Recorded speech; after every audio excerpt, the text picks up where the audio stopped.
Well, welcome everybody. Joining us now, the former executive producer of this broadcast, believe it or not. Yesterday, his vision of a brand new political website was launched as HyperVocal.com made its debut. The site featuring news of the day, sports, entertainment, religion, original comments, including, of course, comments from Mr. Sohmer himself. Now, he worked for me, and we worked together for many years. He's an obvious, well, I don't know any other way to put it politically. He's a commie-simp, liberal pinko, and will be a brilliant addition to a national left-wing lamestream media. But he's also a great American, a good friend. We're proud of him, and the site is HyperVocal.com. Welcome, Slade, and congratulations on the launch of HyperVocal. Thank you very much, and thanks for that kind, middle-of-the-road introduction. Well, nobody ever accused me of being middle of the road, right? Right, What prompted exactly. you to start up HyperVocal? I just hated my old job.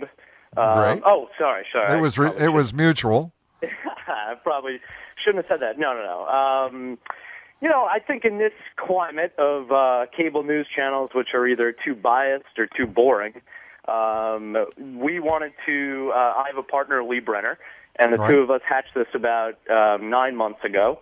And pretty much what we wanted to do was take out the partisan extremes and make a site that was for and by the millennial generation, which I guess is defined as 18 to 34, but could go all the way from 18 to 40, and we wanted to get those voices out there. And it will get older as you get older, by the way. Exactly. So, well, it's a terrific looking site. You're off to a good start. What are the top stories you're featuring today? Well, the top story on the site is obviously the Chilean miner rescue. I don't think there's a bigger story in the world right now, and we did that with our what will be our traditional kind of spin on it, which was a happy event for the entire world, especially for Chile. And in this kind of cycle where it's the BP oil spill and the partisanship of the elections and Iraq and Afghanistan, it's nice that we can all kind of gather together and see this positive, happy, inspiring story. And for you especially, I think you would enjoy that I put a couple of screenshots in there. I was watching CNN's coverage last night, and through this great event, you had a bottom scroll of check out Anderson Cooper's Facebook page and follow Anderson on Twitter and DVR the Anderson Cooper 360 show. It was a pretty funny annotation on what was an incredible story. Yeah, they've become funny people over there, haven't they? They sure have. One of the stories I also noticed you were following was the Nation story, where they tried to smear me. I noticed that your conclusion was that Lawrence O'Donnell is a wonderful moderator. I really thought he was pretty good. He was, if nothing else, he brought some humor. He's a left-wing socialist puke. What else would you think? Come on, man. Well, I'm a big fan of the West Wing. He did a great job with that. Well, I agree with you about I agree with you about the West Wing. But for a second there, I thought you said left wing. I don't know why that occurred to me. I do love the Left Wing. Man. To tell you the truth, Lou, I thought you came on and acquitted yourself wonderfully, and I thought that you refuted pretty much everything in her article. I thought she took it took her a long time to come to the point, which was, this isn't about you, it's more about the system. But it did take about, 12 hours for her to get there after she had her article. And apparently the system doesn't sell magazines, and I do. Was that another? Exactly. But I did defend you on Twitter earlier that day, throughout the day, saying that, there is not one shred of evidence in that piece that has anything about you. So, you know what's strange about it, Slade? I mean, she acknowledged that I never hired an illegal immigrant or any of my companies. I mean, That was the strangest part of the whole nonsense. I mean, we've reached a peculiar point in this society where, that becomes the stuff of a 4-page article that a person didn't do this, but in some way might have done it. I don't know what I can't even begin to understand what the point was. Absolutely.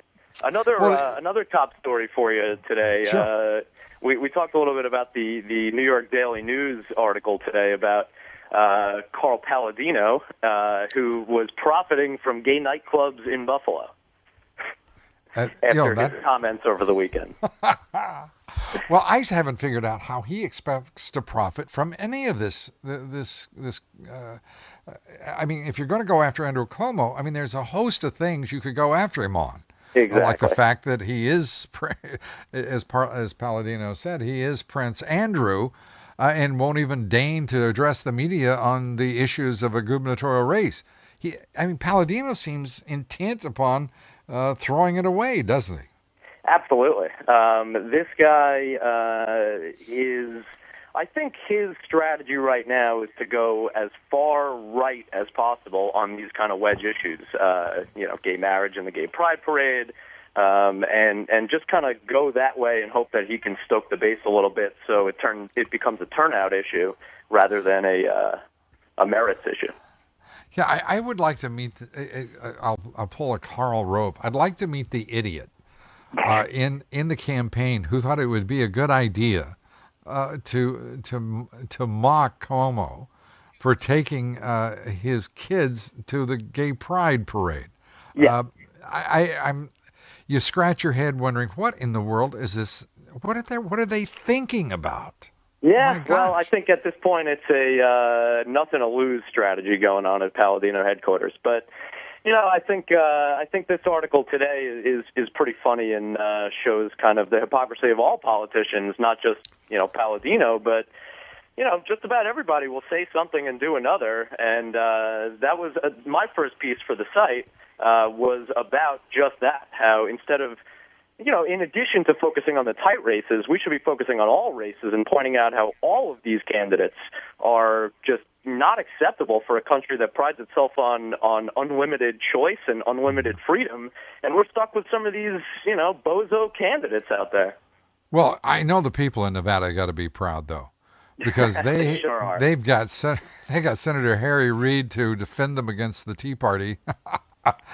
I mean, is there any possibility that the people of Nevada, for any reason whatsoever, would re-elect a man who says Robert Byrd and Ted Kennedy are the greatest living Americans? You can't make this stuff up. I mean, it's great. No, stuff. You really can't. Well, and you got to hand it to Sharon Engel, who raised $14 million in the last quarter. Yeah, and not bad at all for a woman who's been just lambasted, or is it lambasted, by the national liberal media. Well, you're doing some lambasting of your own. We are delighted at your success. We wish you much more success with HyperVocal, Slade. It's great to talk with you, and wish you all the very best. Thank you, and thanks for having me on, Lou. You betcha, Slade. Talk to you soon. Slade Sohmer, HyperVocal.com. We're coming right back.